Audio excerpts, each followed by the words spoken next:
pudieran elegir a cualquier persona en todo el mundo para cenar hoy, ¿a quién elegirían? A ver, tú primero. Yo me encantaría con Thalía. Jennifer Aniston. Hugh Jackman. Sebastián Rulli. Michael Jackson. Michael Jackson. Que no se canse en el trule. Una noche y una noche. Yo creo que con Cantinflas. ¿Tú también, Cantinflas? Yo los Beatles, definitivamente. Pues yo con Octavio Paz.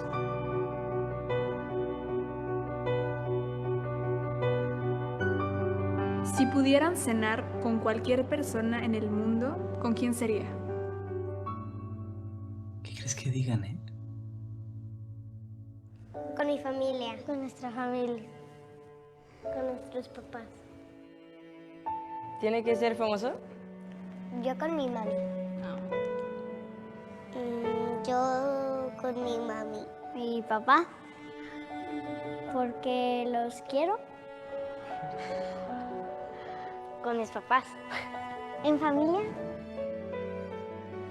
A veces mi mamá no tiene tiempo de cenar con nosotros por su trabajo y estaría muy bien. Aunque estemos a larga distancia, estamos muy unidos. Un lazo muy fuerte entre la familia. Pues me da gusto ver que les gusta compartir el tiempo con nosotros. El escuchar este tipo de cosas es como un refuerzo para nuestro corazón. ¡Hola!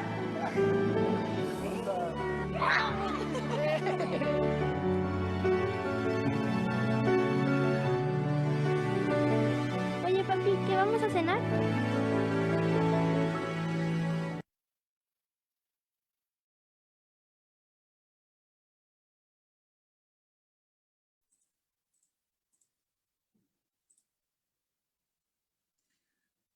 Buenas noches a todos los asistentes. Al nombre del programa virtual Perú por la Democracia, sean bienvenidos todos los que están en la sala de Zoom y todos los que nos siguen en las redes sociales, en Facebook, a esta tercera edición, hoy día martes 11 de mayo de 2021.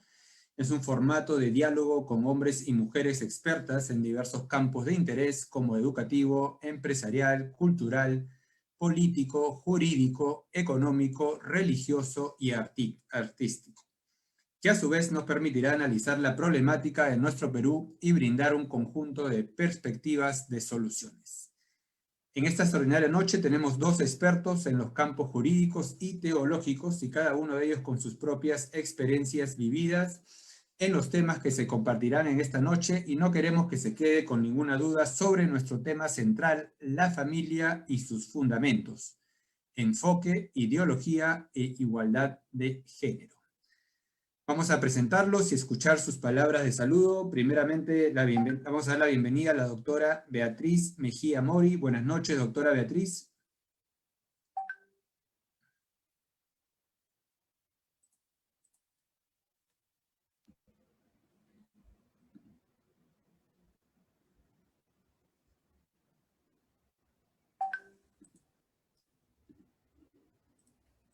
Creo que está con su micrófono apagado.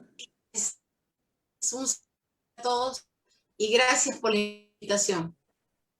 Gracias, doctora Beatriz. Ahora el turno de dar la bienvenida y escuchar las palabras de saludo del magíster Rubén Montero Guerrero. Muy buenas noches con todos. Es un privilegio el poder estar con ustedes en esta noche. Y bueno, me parece que será una velada bonita porque hablaremos de algo que está en el corazón de todos, que es la familia. Gracias, magíster Rubén. Ahora pasamos a la ponencia o presentación de la doctora Beatriz Mejía Mori, pero antes vamos a leer su hoja de vida. Abogada por la Universidad Mayor de San Marcos, con especialización en Ciencias Administrativas, Administración de Justicia y Gestión Pública. Ejerce la defensa legal especializada en Derecho Constitucional y Humanitario y Derecho Penal. Es investigadora experta en Derecho, Administración de Justicia, Administración Pública y Desarrollo. Ha desempeñado la docencia universitaria en los cursos de Metodología de la Investigación en la Facultad de Derechos de la Pontificia Universidad Católica del Perú y en Organización y Dirección y Planeamiento y Control en la Universidad de Lima. Ha desempeñado la gestión pública por más de 15 años en los cargos de Secretaría Ejecutiva de la Comisión de Reforma Judicial en la Corte Suprema desde 1977 hasta 1980. Ha sido directora de capacitación del Poder Judicial de 1980 y 1983, directora general del Centro de Investigaciones Judiciales de la Corte Suprema desde 1983 a 1990 y directora general de la Academia de la Magistratura en 1995. Es la presidenta del Instituto Educa Bien, presidenta de Alianza Ciudadana del Perú, defensora de los derechos humanos y la familia, vocera de Mis hijos no te metas. Se le reconoce una trayectoria profesional y pública de firme integridad moral. Premisa. En la década de los 90 se realizaron dos grandes conferencias internacionales, como la de Población y Desarrollo en el Cairo en 1994 y la de Pekín en 1995, en las que el acceso a la salud sexual y reproductiva, así como el uso de la categoría género, para explicar e intervenir la reproducción social de violencias y relaciones jerárquicas entre hombres y mujeres, cobraron relevancia en la agenda de organismos internacionales como el Sistema de las Naciones Unidas y regionales como la Unión Europea o la Organización de los Estados Americanos. En países de Europa y las Américas, ambas conferencias favorecieron moderadas pero importantes transformaciones jurídicas e institucionales en las décadas siguientes, las cuales contaron con un respaldo diferenciado de organizaciones y movimientos sociales. El sexismo y la homofobia, en sus distintas expresiones, se convirtieron en problemas sociales que exigían la intervención estatal. Proliferaron iniciativas legislativas que propendían por el reconocimiento de derechos que tocaban las esferas de la sexualidad y la reproducción. Asimismo, tuvo lugar una amplia producción de políticas públicas para afrontar las violencias contra mujeres y personas del LGBTI. Por lo tanto, esta situación trajo reacciones, la afirmación y defensa por parte de la Iglesia y de organizaciones afines de respetar la ley natural que determina el papel de hombres y mujeres en instituciones como la familia y el matrimonio, así como en la esfera de la reproducción. Además, hemos observado que existen algunas naciones en el mundo que han legitimado la unión del mismo sexo, y en América Latina, con un sistema de gobierno social populista, pareciera que se impondría esta tesis de respeto a la minoría y legalizando el matrimonio entre hombres y entre mujeres. Por lo tanto, parece que nuestro país no es ajeno a esta tendencia por parte de algunos políticos y o partidos políticos que en algún momento han presentado iniciativas de leyes para alcanzar esta situación. Doctora, ¿qué nos plantea la Constitución? ¿Qué nos plantea la Constitución peruana frente a esta situación y qué hacer para prevalecer el respeto a la familia como base de nuestra sociedad y fuente de principios y valores, donde gran parte de nuestros jóvenes cada vez están más confundidos? El tiempo es suyo, doctora Beatriz. Gracias. Me han dicho que tengo 15 minutos. No voy a tratar de explicar esto en 15 minutos. No hay problema. El concepto de familia no ha tenido que ser estructurado, digamos, y desarrollado por el pensamiento humano. Simplemente el pensamiento humano ha recogido de la naturaleza lo que es la familia. Tal es así que el artículo 4 de la Constitución peruana reconoce, además lo que reconocen todos los tratados internacionales de derechos humanos, que la familia es una institución natural de la sociedad. Es natural. O sea, no hemos tenido que organizar la familia artificialmente, o sea, legislativamente para que se forme la familia. La familia precedió a la Constitución y precedió a la ley. Lo que hizo la Constitución y la ley fue reconocer a la familia existente en el seno natural, tan así que la familia, con tal, papá, mamá e hijos, existe en todas las latitudes. La familia natural es. Y esto no está sujeto a discusión, simplemente es la familia natural. ¿Qué es lo que hace el derecho? Es muy importante saber que si bien el derecho puede ser utilizado como instrumento de cambio social, para cambiar estructuras, cambiar la estructura del Estado, la organización de muchas actividades de la vida social, pero si hay algo que tiene el derecho como norte, como objetivo, tiene dos parámetros, ¿no? Mantener el orden público y respetar la moral social. Digamos que primero está respetar la moral social, la moral universal, y garantizarla, y en segundo lugar, mantener el orden público. Estos dos son, digamos, los objetivos de la legislación en cualquier país. Y en el Perú, si ustedes ven una cantidad de leyes que se emiten, ¿no? En la parte considerativa siempre se dice que es propósito de la Constitución y de la ley, ¿no? Establecer pautas regulatorias respetando el orden público y garantizando la moral social. Estos dos objetivos son muy importantes en este debate que se ha pretendido gestar, digamos, a la fuerza, cuando estamos viendo que los derechos naturales son indiscutibles. O sea, nadie puede discutir si algo existe. Discutiríamos que existen las flores, los árboles, los pájaros, los seres humanos. Tampoco podemos discutir que existe la familia. La familia es natural. O sea, es la manifestación de la creación de Dios, más allá si lo creas o no, si eres cristiano o no, es una evidencia de lo que es natural y que por tanto lo único que ha hecho el derecho es reconocer esa realidad. Si partimos de esa premisa, entonces cualquier otro subterfugio para cambiar el concepto natural de familia, que además en el artículo 4 de la Constitución dice que el Estado protege a la familia y promueve el matrimonio y reconoce a estos como institutos naturales y además dice fundamentales de la sociedad. ¿Por qué? Porque en todos los países del mundo, la estructura básica de la organización social a través de las cuales está desarrollando el individuo y la sociedad misma es a través de la familia. No es a través de instituciones civiles, no es a través ni siquiera del Estado, es a través de la familia. El ser humano se puede quedar sin trabajo, ¿no? En el sector privado, público, lo que sea, puede perderlo todo, pero en el centro donde encuentra el cobijo de su realización personal es la familia. Entonces, esa familia, que es justamente la manifestación de la naturaleza del ser del hombre, hace que la legislación se vea obligada a reconocerla como tal. ¿Quiénes se integran en la familia? Un hombre, una mujer y eventualmente unos hijos. A veces hay matrimonios que no llegan a tener hijos por diversas razones, pero el concepto de familia es padre, madre e hijos. Muy bien. Esto que es tan natural está reconocido no solamente por la Constitución peruana, porque muchos jóvenes en el Perú creen que nuestra Constitución es retrógrada, que hay que cambiar eso, ¿no? Pero todos los tratados internacionales de derechos humanos recogen bajo los mismos objetivos de preservar la moral universal y el orden público en cada nación, una serie de derechos fundamentales de la persona humana, entre las cuales está el derecho al matrimonio y a fundar una familia. ¿Y qué es lo que dice, por ejemplo, el Pacto Internacional de Derechos Civiles y Políticos?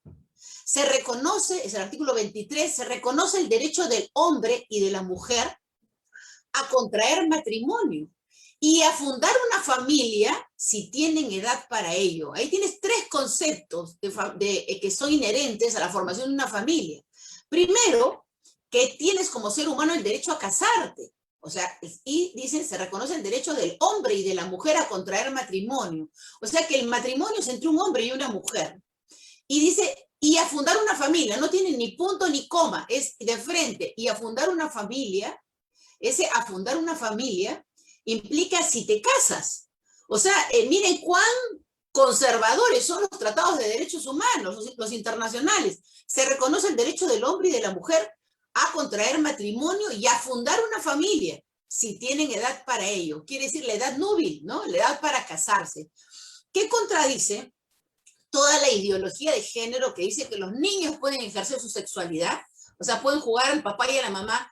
Y si la niña de 11, 12 años se embaraza, pues puede tomar una píldora del día siguiente, puede hacerse un aborto directamente, o sea, una serie de cosas que son totalmente contrarias a la moral universal y que pretenden quebrar los conceptos fundamentales de los derechos humanos. No se puede hacer un desarrollo de derechos humanos que vaya en contra de los derechos humanos existentes y reconocidos en los tratados internacionales de derechos humanos y como en las constituciones de cada país, que recogen los derechos que están reconocidos en los tratados. Nuestra constitución del 79 y también la del 93 reconocen los derechos humanos que están inmersos en la Declaración Universal de Derechos Humanos, la Convención Americana de Derechos Humanos, el Pacto Internacional de Derechos Civiles y Políticos, y todo el Pacto de Derechos Económicos, Sociales y Culturales. Y hay una serie de pactos, la Carta Americana de Derechos Humanos, hay una serie de tratados que reconocen lo mismo. O sea, hay una coincidencia en reconocer que el matrimonio es entre un hombre y una mujer, y que tienes derecho a fundar una familia si te casas. No lo dicen esos términos, pero la correlación de conceptos están vinculados al hecho de que para que tú conformes una familia tienes que casarte. Entonces, pero qué barbaridad, qué conservadores habían sido los tratados de derechos humanos. Yo les digo que esto tiene una explicación, que los principios que sustentan los derechos humanos son principios cristianos. Son profundamente cristianos los conceptos y principios que son la base de los derechos humanos ya reconocidos. Y hay un tema muy importante, que todos los tratados de derechos humanos tienen una cláusula de seguridad, ¿no? En el Pacto Internacional de Derechos Civiles y Políticos, por ejemplo, está en el artículo 5, que dice que no se puede, y todos los demás repiten más o menos lo mismo, ¿no? No se puede aprobar leyes, medidas, políticas que busquen modificar los derechos humanos ya reconocidos sobre pretexto de que no reconocen otros derechos o los reconocen en menor grado. Esto es una cláusula de seguridad, que por lo cual yo he venido discutiendo con toda la gente que quiere modificar el concepto de familia y decir que puede ser una persona que se casa con una mesa, ¿no es cierto?, o con un árbol, puede formar una familia, o con un perro, con un gato, o con una persona del mismo sexo. O sea, yo les he dicho que esto no es posible porque va en contra, o sea, no se puede legalizar esto, porque va en contra de los tratados internacionales de derechos humanos y contra la propia Constitución. Y mucha gente dice, no, pero la Constitución peruana no dice que es entre un hombre y una mujer. Pero la Constitución peruana sí habla de la unión estable de un hombre y una mujer en el artículo 5. Pero además, en el artículo 55 de la Constitución, se incorporan como parte del derecho interno todos los tratados de derechos humanos. ¿Y qué cosa significa eso? Que nadie puede enarbolar una forma de matrimonio distinta al concepto de los derechos humanos ya reconocidos. Y esa, por ejemplo, el artículo 23 del Pacto Internacional de Derechos Civiles y Políticos está incorporado el artículo 55 de nuestra Constitución en el derecho interno. Por eso es que son tan inconstitucionales y arbitrarias las sentencias de estos jueces que andan reconociendo matrimonios entre homosexuales aquí en el Perú. No solamente porque el Código Civil lo establece, que el matrimonio es entre un hombre y una mujer, sino porque la Constitución lo establece y los tratados internacionales de derechos humanos también lo establece así. ¿Por qué? Por esto que les digo, que es el reconocimiento a una institución natural que en toda la moral universal es la base de la sociedad. Y esto no puede ser cambiado por una corriente ideológica que lo que en realidad quiere es quebrar la moral universal, quiere quebrar la moral cristiana y someter a las sociedades del mundo a una cultura contracristiana o anticristiana, que justamente tiene como supuesto hacer todo lo contrario a lo que dice el cristianismo. Y en el caso, por ejemplo, de la ideología de género, que busca pervertir a los niños desde la edad más temprana, yo he hecho un ejercicio con el Instituto Educa Bien de cada postulado de la ideología de género, compararlo, ¿no?, con lo que dice la Biblia, y es exactamente lo contrario. Para cada punto de la ideología de género, la Biblia dice exactamente lo contrario. No es nuestro tema del día de hoy sobre ideología de género, pero quiero expresar que esto es parte de un plan de destrucción de la moral de las naciones para implantar un nuevo orden mundial. Y ese nuevo orden mundial es obviamente anticristiano. Y por eso es que en la escuela están metiendo esta ideología que yo le he llamado generismo, y además meten globalismo, que es la nueva ideología política, y en este momento hay una gran discusión entre izquierda y derecha que es espuria. ¿Por qué razón? Porque en realidad quienes detentan el poder mundial sea el candidato de izquierda o de derecha el que asuma, le van a imponer la agenda globalista. ¿Y el globalismo qué cosa es? Mientras el comunismo dice que hay que distribuir la riqueza en forma igualitaria y que ese es el sustento de que el Estado asuma toda la autoridad para imponer las reglas y que los demás se sujeten a esto a fin de lograr que haya una distribución igualitaria de la riqueza, el capitalismo dice que fomenta que haya una búsqueda de la felicidad por medio del enriquecimiento, o sea, mayor riqueza, mayor felicidad. Ambas doctrinas se oponen a los principios cristianos. Ambas doctrinas en realidad buscan un, digamos, dominio de las sociedades, pero de diferente manera. Pero el globalismo, que ha entrado muy discretamente, digamos, casi que no se le sentía, como si fuera una serpiente que se va desplazando y nadie sabe hasta que ya te muerde, ¿no? Ese que está por ahí, eso es lo que ha pasado. Si ustedes miran América Latina, han entrado gobiernos de izquierda que no han hecho gobiernos comunistas, han hecho gobiernos globalistas, o sea, han ejecutado la agenda globalista. ¿Y de qué manera lo han hecho? Utilizando el modelo económico capitalista, mercantilista, pero con modos dictatoriales del comunismo. Ese es el globalismo, una mixtura de ambos e igualmente violatorio de los derechos de las personas y que está dirigido a esclavizar a los pueblos del mundo bajo una élite que tiene control de todo, político, económico, social y cultural. Pero entonces, ¿por qué están promoviendo la quiebra de la familia? Porque es parte del diseño. O sea, dentro de este plan, una vertiente es la destrucción moral de la cristiandad y de Occidente y de las demás naciones, como quebrando estos principios y valores que sustentan los derechos humanos verdaderos e imponer contraderechos. Y ellos a nosotros, por defender los verdaderos derechos humanos, nos dicen los antiderechos, porque están acostumbrados a hablar al revés, cuando ellos son los antiderechos. Quieren imponer modos de matrimonio que no existen, o sea, lo que ellos postulan ni es matrimonio ni es familia. Y no es aprobable legalmente ni por la Constitución ni por las leyes. Entonces, esto hay que tenerlo muy claro porque sustentan sus postulados en base a falacias, ¿no? En mentiras que parecen razonables, en mentiras que parecen que por ahí defienden el derecho de alguien, pero en realidad están yendo a destruir incluso a las personas a las cuales supuestamente les pretenden reconocer derechos inexistentes.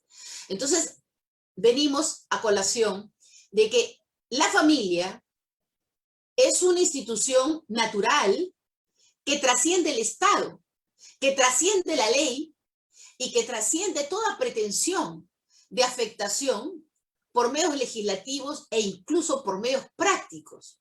Lo que están haciendo es pervertir al individuo para que el individuo, pervertido en su conciencia, no tenga ese sentimiento, ¿no?, espiritual y moral de formar una familia, de casarse y formar una familia, que es el impulso natural del ser humano cuando está sano, espiritual, moral y mentalmente. El ser humano tiene en su interior el deseo profundo de formar una familia, ¿no? Y es muy raro, cuando hay gente que no quiere formar una familia, tiene problemas emocionales, tiene problemas morales, tiene problemas espirituales, inequívocamente. Entonces, esta familia, intangible por ser natural, es lo que está ya reconocido en nuestra Constitución y en nuestra ley.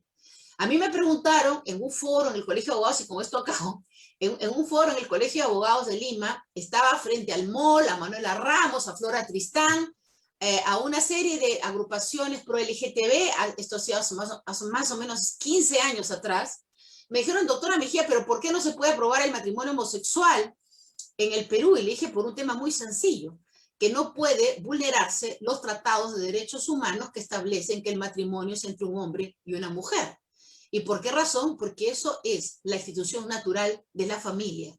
Y la institución natural de la familia es lo que el hombre y la mujer necesitan para desarrollar como individuos sanos y cuidar, proteger y criar a una familia sana. Los niños necesitan de un padre y de una madre. No es posible imponerle a los niños dos madres o dos padres, o de repente una madre con un ser inerte, ¿no? O al revés. Entonces, esto es algo que es fundamental para definir que nosotros no estamos defendiendo posiciones solamente principistas religiosas, sino que esto tiene un profundo basamento en el derecho internacional que tiene que ver con los derechos humanos, y que no hay manera de que se apruebe, por ejemplo, un matrimonio o una conformación de familias, adopción de niños, que vaya en contra de lo que es la familia natural, porque entonces habríamos quebrado el sistema internacional de derechos humanos,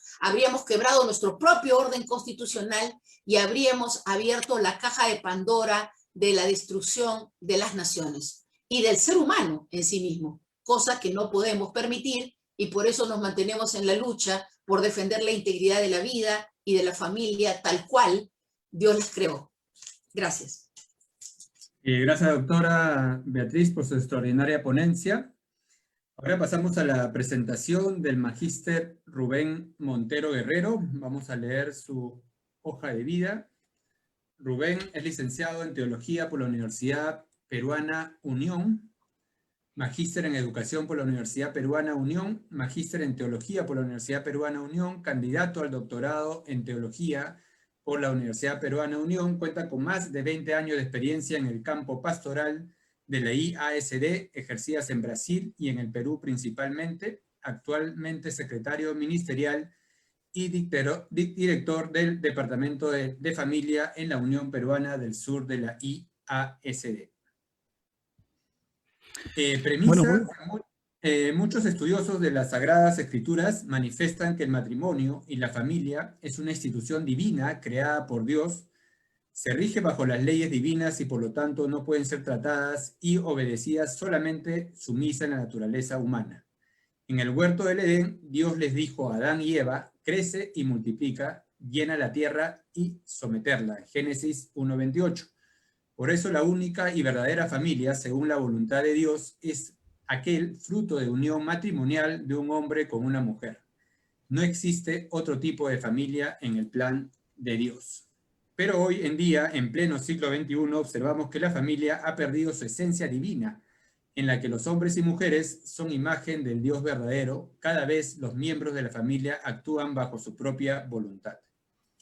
Realmente, ¿qué podemos hacer para que las nuevas generaciones entiendan con simples palabras y hechos la importancia de hacer la voluntad de Dios? ¿Es complicado hacer eso? ¿Cómo podemos hacer para dejarnos guiar por el Espíritu de Dios, según lo dicho en la Biblia? Ahora tiene 15 minutos, estimado Rubén Montero, y solamente decirles que están siguiendo esta conferencia en el Facebook Live de Perú por la Democracia. Adelante, Rubén. Bueno, un saludo para todos nuestros amigos que están asistiendo a la programación. Un saludo también para la doctora Mejía, que tuvo la primera presentación. Ha sido muy interesante escucharla. Me gustaría referir a algo que ella mencionó en la primera parte acerca de la naturaleza de la familia, ¿no? Que es anterior a la del Estado y a de cualquier otra institución humana. Es una institución natural. Y cuando nosotros vamos a la palabra de Dios encontramos precisamente eso, y encontramos también el trasfondo de por qué es precisamente anterior al Estado y anterior a cualquier otra institución. Porque la familia, de acuerdo a la palabra de Dios, ha sido pues creada por Dios mismo. En una oportunidad los fariseos le preguntaron a Jesús: ¿es lícito darle carta de divorcio a una mujer? Y el Señor le contestó: bueno, dice el Señor, a no ser por causa de adulterio, entonces no es lícito. Y el Señor Jesús inmediatamente también les refirió el libro de Génesis, ¿no? Y les dijo así: al principio de todas las cosas. Es decir, Él fue al libro de Génesis para explicar el tema de la familia. Y esto es realmente importante porque en el tiempo de Jesús, por supuesto, había divorcios, había poligamia, habían ciertos conceptos que podrían desafiar el concepto bíblico de familia también, o sea que no es una cosa nueva. Entre los griegos, entre los romanos, habían ciertas prácticas que desafiaban el concepto mismo de familia, Pero el Señor Jesús, Él habla acerca de ir hacia el libro de Génesis, es decir, de ir hacia los orígenes, diciendo, al principio no fue así. Así que me gustaría hacer ese mismo ejercicio, el poder ir al libro de Génesis, en donde se habla de los principios, se habla del fundamento, del plan original de Dios para la familia, y allí vamos a encontrar algunas características de la familia, del matrimonio cristiano, que además también es el que nuestra cultura ha recogido y ha practicado durante todo el tiempo en el que el cristianismo está en escena, ¿no? en nuestra cultura. En el libro de Génesis encontramos la siguiente declaración, en Génesis capítulo 2, versículo 24, dice lo siguiente: por tanto, dejará el hombre a su padre y a su madre, y se unirá a su mujer, y serán una sola carne. Esta declaración ya del libro de Génesis nos presenta el ideal de Dios para el matrimonio, el ideal bíblico. Está hablándonos allí primero acerca de una relación heterosexual. Dejará el hombre a su padre y a su madre, se unirá a su mujer, no dice se unirá a sus mujeres o se unirá a cualquier otra persona, no dice eso, dice de una manera prescriptiva. Y uno podría preguntarse, ¿cómo así prescriptiva? Bueno, porque esas palabras son dichas por Dios en un momento en que no había nadie sobre la tierra que tuviese padre y madre, porque Adán y Eva no tenían ni padre ni madre. Esa es una declaración que el Señor está colocando como una norma para la humanidad. Si uno cree en la Biblia, tiene que creer que esa es una declaración para todos los seres humanos, no importa el tiempo, no importa el espacio, que trasciende cualquiera de estas variables y que Dios está colocando allí una prescripción. Dejará el hombre a su padre y a su madre, se unirá a su mujer. Por lo tanto, se nos habla acerca de un matrimonio heterosexual, ¿no? Claramente eso es una característica bíblica que encontramos allí, y a lo largo de la palabra de Dios encontramos los ejemplos de familia. Incluso también cuando Jesucristo vino a esta tierra, el Señor buscó a una mujer y también a un hombre, a pesar que el nacimiento de nuestro Señor Jesucristo no necesitó de la intervención de un varón, porque fue hijo del Espíritu Santo, tal como dice la palabra de Dios, por intervención del Espíritu Santo. Sin embargo, sí el Señor consideró necesario la presencia de un hombre, en este caso de José, para que pueda establecer una familia que sirviera de soporte a su hijo cuando él estuviese encarnado y para cumplir su misión, la misión para la cual él vino a la tierra, ¿no? Entonces, esta idea de hombre y de mujer no solamente está en el Génesis, la contemplamos en toda la Biblia y la contemplamos también en el Nuevo Testamento cuando Jesús se hace carne y habita entre nosotros, como dice el Evangelio según San Juan. Entonces, una característica ahí del matrimonio bíblico es entre hombre y mujer heterosexual. La siguiente característica que también encontramos allí es que se trata de un matrimonio monógamo. No es un hombre con muchas mujeres, no es una mujer con muchos hombres. Es un matrimonio entre hombre y mujer, ¿no? Entonces, la monogamia es el plan que la Biblia nos presenta para la felicidad y la realización del ser humano. Ahora, uno puede decir, pero pastor, allí en la Biblia también David tenía muchísimas mujeres, ¿eh? Y Salomón, ¿y qué decir? Tenía 1000 mujeres, o Roboán, que tenía 700 concubinas, y uno puede pensar en una serie de ejemplos que están allí, ¿no? Es verdad que a lo largo de la historia, la cultura ha tergiversado no ha tergiversado, sino ha vivido en oposición al plan de Dios, ¿no? La cultura de diferentes maneras, en la práctica, ha ido en contra de lo que Dios ha establecido como su plan. Pero cuando nosotros vamos al Génesis, como dijo Jesús, ¿no? Vamos al Génesis, vamos a los orígenes, lo que encontramos allí es un hombre y una mujer. Por tanto, dejará el hombre a su padre y a su madre, se unirá a su mujer, y dice más todavía, y serán una sola carne. Y cuando se habla de una sola carne, entonces también se excluye por completo lo que significa la idea de un matrimonio homosexual, porque ser una sola carne está aludiendo al tema de la unión física, mental, emocional, espiritual que hay entre un hombre y una mujer en el santo estado del matrimonio.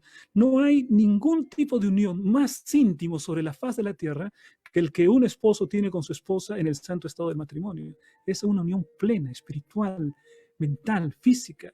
Y entonces uno puede preguntarse, pero pastor, también se podría decir que en el caso de las relaciones homosexuales, también hay un cierto tipo de unión física. Sí, uno podría pensar de esa manera, ¿no? Pero cuando vamos a la palabra de Dios, encontramos reiteradas manifestaciones, declaraciones en el Antiguo Testamento y en el Nuevo Testamento del desagrado que Dios tiene respecto de las relaciones homosexuales. Por lo tanto, no habría una unión espiritual. Si es algo que está desagradando a Dios, yo no puedo encontrar una relación verdaderamente espiritual en el marco de una relación homosexual.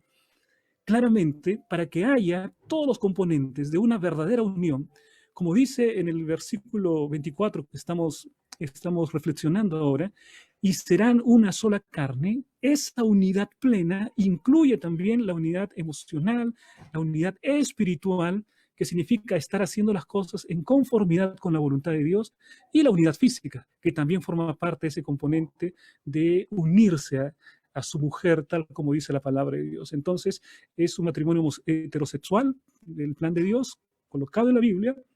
Yo puedo decir, no, pero yo estoy en contra de eso. De lo que estamos hablando es de lo que dice la Biblia. Uno puede opinar en relación con lo que dice la Biblia, pero si uno cree en lo que dice la Biblia, entonces tiene que alinearse con lo que está escrito y no tergiversarlo. Entonces, la monogamia, la heterosexualidad, características del matrimonio bíblico, además también una cualidad, una característica importante, es que es indisoluble. Palabras también del Señor Jesús. Cuando Él habló acerca del matrimonio, Él dijo, lo que Dios ha unido, no lo separe el hombre. Entonces, en la Biblia encontramos el matrimonio no en un nivel de apenas un contrato entre dos personas, porque a veces ese es el nivel del contrato civil, ¿no? Tú tienes ciertas obligaciones, yo asumo ciertas obligaciones, firmamos un contrato y entonces estamos de acuerdo, vamos adelante. En la Biblia no es solamente eso, porque el Señor Jesucristo dice que esa unión entre hombre y mujer también recibe una sanción divina, porque dice lo que Dios ha unido, no lo separe el hombre. Es decir, cuando se llega a este estado entre dos personas creyentes que aman a Dios, entonces en la visión bíblica, Dios interviene para sancionar esa unidad, para bendecir esa unidad, porque se hace en conformidad con los principios establecidos en el Génesis. ¿Y cuáles son esos principios? Dejará el hombre a su padre y a su madre, se unirá a su mujer, serán una sola carne. Cuando se conforma una unidad de acuerdo a los principios de Dios, lo que se espera es esa sanción divina. Dios no puede sancionar un tipo de unidad que está exactamente en contra de lo que Él está prescribiendo en su palabra. Por otro lado, también, en el matrimonio, desde el punto de vista bíblico, que da origen a la familia, encontramos también como deber el tema que pueda formarse dentro del hogar un centro de la socialización de los hijos. Y esto lo encontramos en diversos lugares de la palabra de Dios, ¿no? En el libro de Deuteronomio, capítulo 6, el Señor manifiesta lo siguiente: oye Israel, Jehová nuestro Dios, Jehová uno es. Y dice también, y amarás al Señor tu Dios con todo tu corazón, con toda tu mente, con todas tus fuerzas. Y dice más, y estas palabras que yo te digo hoy, las enseñarás a tus hijos. La responsabilidad de la socialización, la responsabilidad de los valores morales, de transferir la experiencia espiritual está en los padres. Dios no se la pide al Estado. Dios no se la pide a cualquier otra institución, sino a la propia familia y a los padres. Por lo tanto, desde el punto de vista bíblico, el hogar se tiene como primera responsabilidad también, con respecto a los hijos, el transferir los principios, los valores, o lo que en términos bíblicos sería el conocimiento de Dios. Amarás al Señor tu Dios con todo tu corazón. Es eso, ¿no? Transferir los principios básicos de una generación para la otra, y eso no se la deja librada al burócrata de turno, a la persona que está a cargo haciendo una legislación, iluminándose para decir de esta manera va a ser. No, deja a cargo de esa responsabilidad desde el punto de vista bíblico a los padres. Y eso está escrito en la palabra de Dios. Por otro lado, también otra característica del matrimonio bíblico es que es exclusivo. En otras palabras, en el círculo entre hombre y mujer, ¿no? En la palabra de Dios no se acepta que interfiera otra persona, que no exista, no hay la idea de compartir intimidad con otra persona, ¿no? Por eso es que el mandamiento de la ley de Dios que encontramos en el libro de Éxodo dice: no cometerás adulterio. En otras palabras, eso está sancionado en la propia ley de Dios. Incluso la heterosexualidad del matrimonio también se encuentra en la ley de Dios, en los 10 mandamientos. Honra a tu padre y a tu madre, para que tus días se alarguen sobre la tierra que el Señor Jehová tu Dios te da. Entonces, una y otra vez, el Señor enfatiza cuál es el plan que Él tiene para la raza humana, ¿no? Del matrimonio heterosexual, de la monogamia, del vínculo indisoluble, del hogar como centro de socialización, de la fidelidad y de la exclusividad entre el hombre y la mujer en el estado del matrimonio. Y entonces eso claramente forma parte del plan de Dios. En la última parte me gustaría hablar acerca de cómo es que debemos ejercer la defensa de la familia, ¿no? O la defensa de este modelo que es la base de nuestra cultura occidental y de nuestra comprensión acerca del matrimonio. Lo primero que debemos hacer es tener una comprensión clara acerca de el plan de Dios para el matrimonio, una comprensión teórica, vamos a decir así, ¿no? Y luego de eso, que es muy importante, ejemplificar en nuestra propia vida los valores del matrimonio bíblico. Es decir, la mejor defensa que podemos hacer de la posición bíblica de la familia es vivir ese modelo en nuestra propia familia, en nuestro propio hogar, ¿no?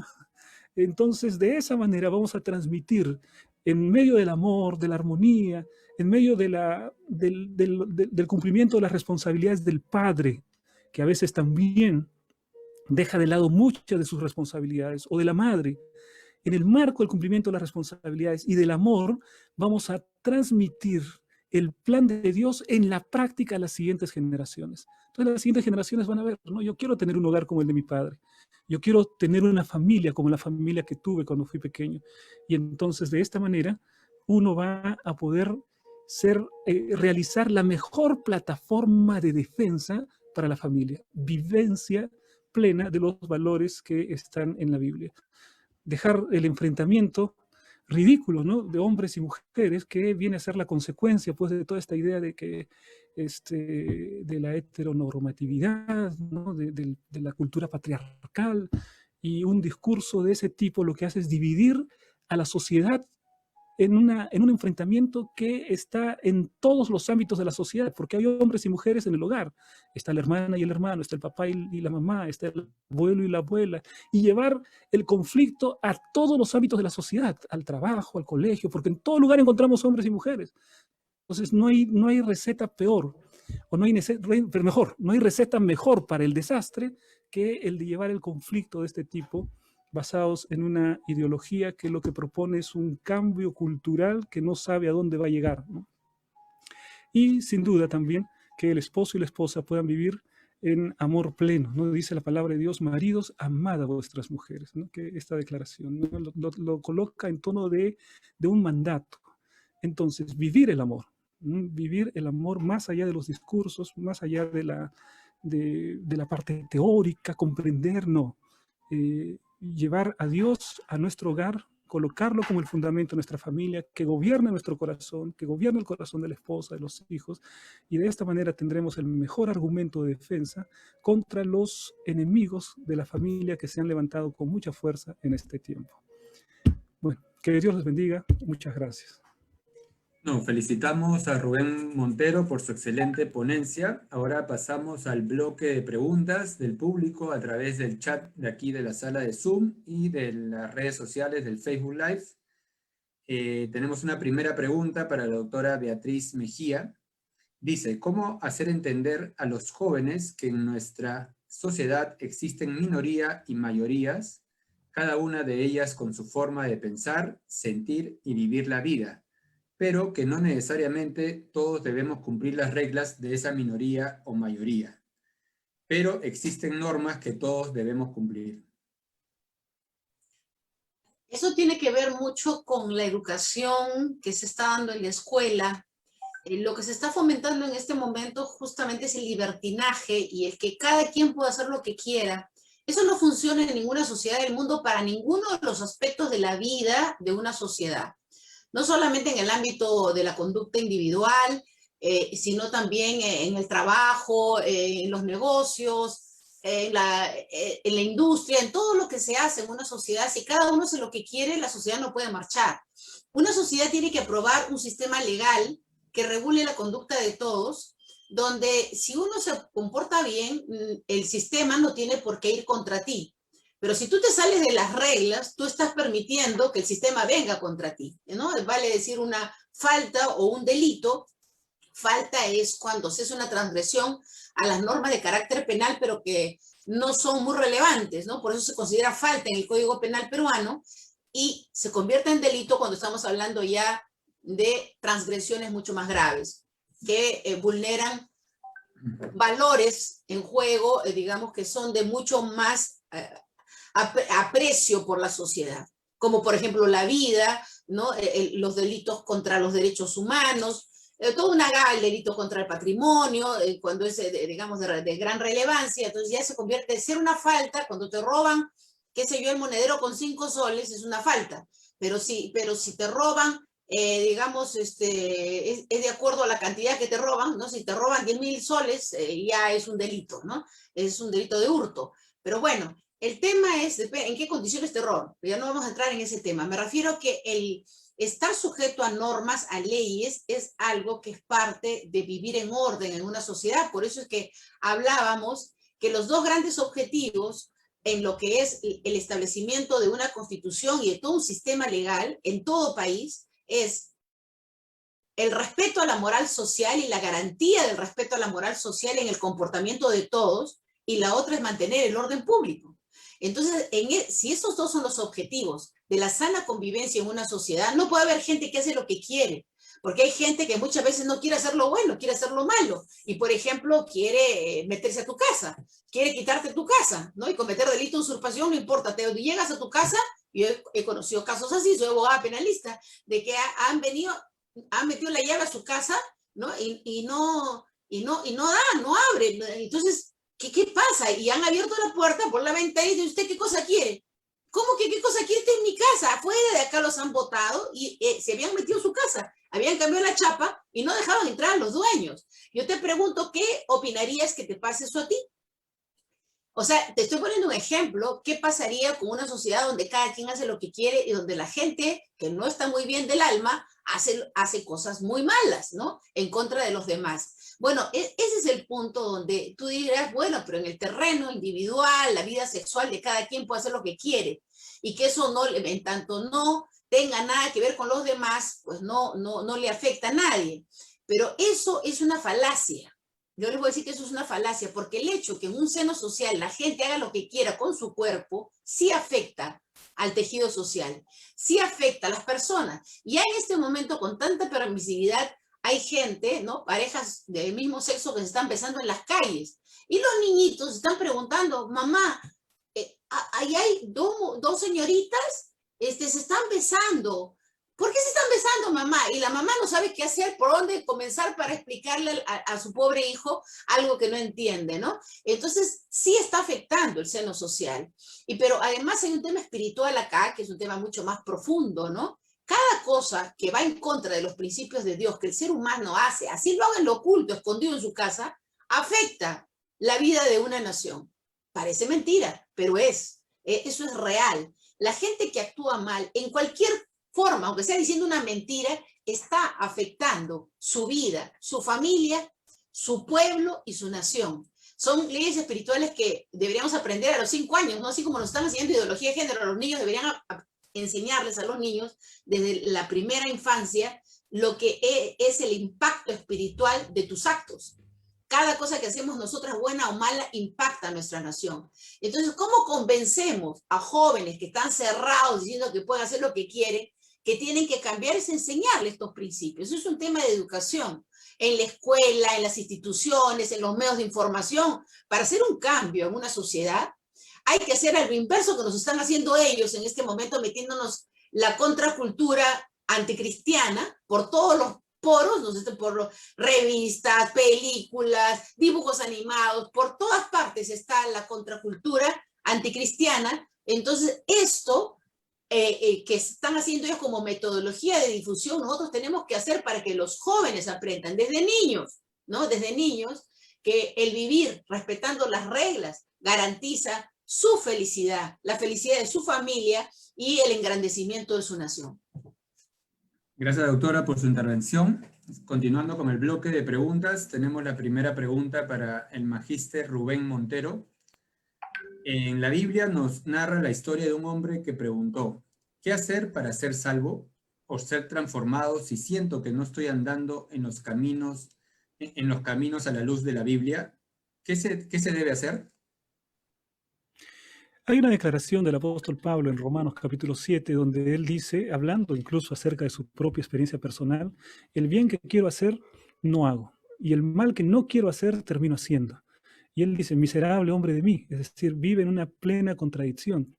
Pablo lo que hace simplemente es describir la condición humana, ¿no? Muchas veces nosotros queremos hacer el bien, pero terminamos haciendo el mal, y vivimos en constante contradicción entre aquello que deseamos hacer y aquello que terminamos realizando, ¿no? Esa contradicción forma parte de la naturaleza humana, y en la Biblia se la conoce como la naturaleza pecaminosa.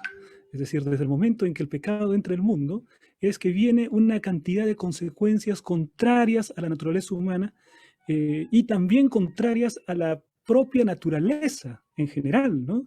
Porque, por ejemplo, entra el pecado en el mundo y el Señor le dice a Adán, le dice, con el sudor de tu rostro comerás el pan, le dice, ¿no? Hasta que vuelvas a la tierra, porque de ella fuiste tomado y pues polvo eres y al polvo volverás. A la mujer le dice, multiplicaré en gran manera los dolores de tus preñeces, dice, ¿no? Entonces hay una consecuencia, no solamente en el hombre, en la mujer, sino que también en toda la naturaleza por causa de la entrada del pecado. Si nosotros analizamos de un modo muy amplio, muy profundo, cuál es el real problema de la sociedad, la Biblia nos responde, es el pecado. Es decir, por el pecado es que existe la violencia familiar. Por el pecado es que existen los robos, existen las violaciones hacia los derechos humanos. Es decir, en general, todo tiene como consecuencia el pecado. Entonces, la Biblia, cuando habla de solucionar los problemas en la familia, en la comunidad, en el país, no va a las ramas, ¿no?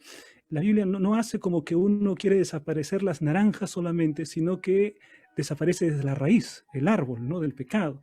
Y lo que hace es apuntar hacia la extirpación del pecado a través de la presencia de Jesucristo en la vida. Es por eso que en la Biblia nosotros encontramos esta declaración que dice que no hay otro nombre dado a los hombres en quien podamos ser salvos, hablando acerca del Señor Jesucristo. Entonces, la incorporación de Jesucristo en la vida hace que muera mi propia naturaleza y empiece a vivir conforme a los principios de la palabra de Dios. Es decir, mi voluntad se somete completamente a la voluntad de Cristo. Y ya empiezo a actuar como Cristo actuaría. Pensar, hablar, sentir de la manera como Cristo lo haría, y entonces soy una persona completamente transformada. Entonces, no es que la sociedad nace mala, el hombre nace bueno y la sociedad lo corrompe, ¿no? Como dice ese filósofo francés. Sino es que porque el hombre nace malo, es que edifica, construye una sociedad corrompida. Por lo tanto, lo que hay que hacer es apuntar hacia la naturaleza propia del hombre. Y eso se hace a través de nuestra sumisión completa a la cruz del Señor Jesucristo. Es decir, es un cambio interior. Y a partir de ese cambio interior empieza el establecimiento del reino de Dios. ¿Y el reino de Dios qué es? La reunión de esas personas que se van sumando, que están siendo transformadas por Cristo y que de esta manera van influyendo en la sociedad para poder ser factores de cambio en la sociedad porque ellos fueron cambiados por la cruz de Cristo. Gracias, Rubén, por tu intervención. Acá hay una segunda pregunta de la sala de Zoom para Beatriz. Hoy, ¿qué debemos hacer como ciudadanos para evitar políticas de estados que pretendan imponer una ideología de género? varias cosas y lo hemos venido haciendo, ¿no? Perú es la única nación donde legalmente no se ha aprobado ninguna de las medidas o políticas que están en la Agenda 2030 de la ONU para imponernos el nuevo orden mundial, que en verdad es el imperio del anticristo. Y estoy dispuesta a defender esto que estoy diciendo, de explicarlo, pero no es ahora el momento. El tema aquí es que lo que está haciendo este gobierno, desde Pedro Pablo Kuczynski, es imponer la ideología de género por medio de resoluciones ministeriales, decretos supremos, ¿no? Resoluciones de menor rango. También lo están haciendo en el ámbito de salud. Por ejemplo, para imponer la píldora el día siguiente, han aprobado por medio de resoluciones ministeriales y directivas de salud el acceso de niñas a partir de los 12 años a la píldora del día siguiente. Pues, se pueden acercar a cualquier posta y pedirlo, y se lo tienen que dar sin que tenga consentimiento de sus padres. Imagínense que una criatura de 12 años tomándose píldoras al día siguiente, muchas se mueren, ¿no? Entonces, el tema aquí es que lo que estamos haciendo nosotros es por lo menos hacer una defensa en el Congreso, con los congresistas que podemos, para bloquear los proyectos que están yendo a aprobar la ideología de género. Y ahorita hay varios, con esta presidencia del Frente Amplio en el Congreso, están metiendo un montón de proyectos de ley para que pasen al Pleno, y lo que deberían hacer los cristianos y los ciudadanos en general es presentar informes de opinión. Ustedes saben que yo he conversado con congresistas que me dicen, de este lado, o sea, del lado de los malos, que presentan los proyectos para destruir a la familia y a los niños, nos presentan un montón de documentos, informes que ellos mismos se preparan, y del otro lado nadie nos presenta nada. Presenten los informes. Nosotros hemos empezado a presentar informes y eso ha parado los proyectos, porque entonces los congresistas han tenido una base científica, médica, para poderse oponer a los proyectos estos que son totalmente, pues, destructivos de la niñez y de la familia.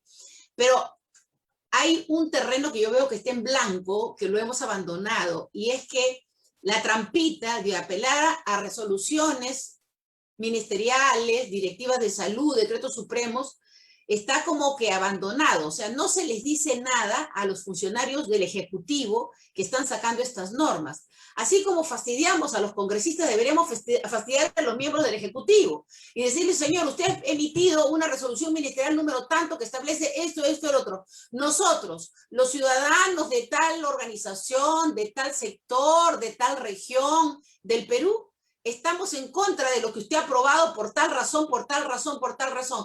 Pedimos a usted que esto se deje sin efecto, ¿no? O sea, agotar la instancia administrativa. ¿Y por qué? Porque esto va a desencadenar que si un ministro de Estado recibe 3, 4, 5, 6, 7, 8, 20 pedidos de que deje sin efecto una política de Estado, ya el asunto es bien, digamos, delicado para el propio ministro. Y encima, ¿no? Si no hace caso, sanción de amparo, para que asuman responsabilidad.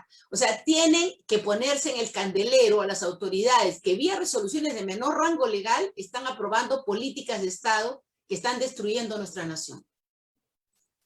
Gracias, doctora Beatriz, por su intervención y respuesta. Tenemos una segunda pregunta desde la sala de Zoom para Rubén.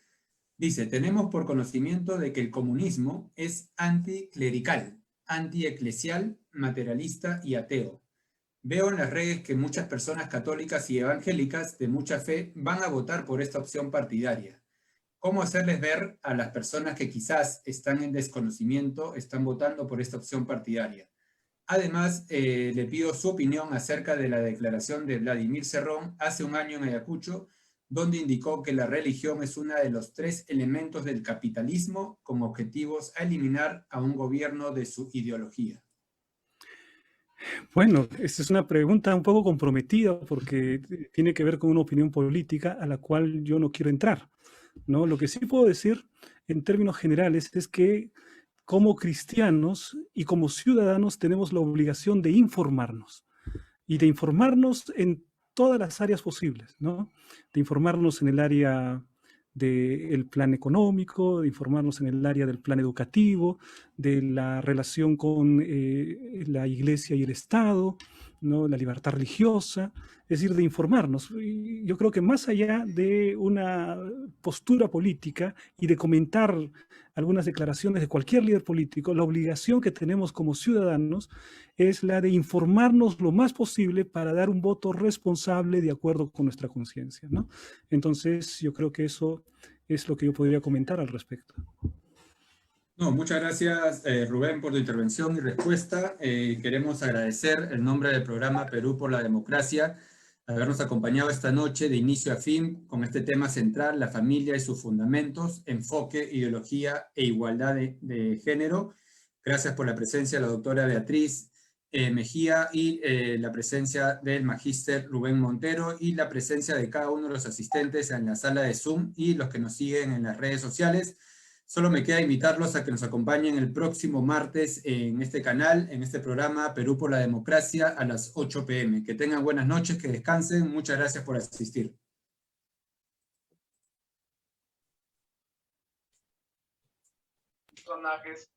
Muchas gracias. Hasta la próxima.